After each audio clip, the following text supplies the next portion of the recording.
This Helmholtz Resonator interactive calculator solves a fundamental acoustic engineering problem, predicting the resonant frequency of cavity-based acoustic systems. Whether you're designing bass traps, exhaust mufflers, or architectural acoustic treatments, this tool helps you optimize your resonator dimensions without complex manual calculations. Let's explore the calculator inputs.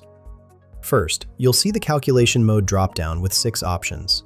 Calculate resonance frequency, calculate required cavity volume, calculate required neck area, calculate required neck length, calculate neck diameter from area, and calculate effective neck length with end correction. For our demonstration, we'll select Calculate Resonance Frequency.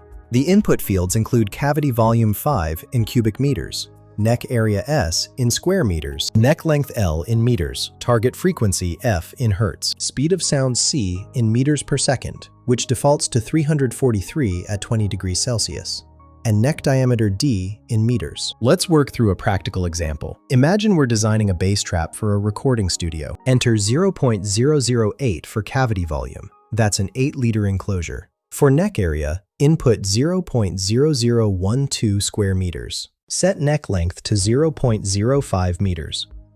The target frequency field isn't needed when calculating resonance frequency. Leave speed of sound at the default 343. Now, simply click the Calculate button to generate your results. The calculator returns your result, the resonant frequency, along with secondary outputs showing wavelength and end correction values. These outputs tell you exactly where your resonator will be most effective in the frequency spectrum. The wavelength output helps verify your resonator dimensions are appropriate for your target frequency range. The end correction accounts for the acoustic mass of air at the neck opening. Remember, neck dimensions dramatically affect resonance. Small changes in neck area can shift your frequency by hundreds of hertz. Find the link in the description below.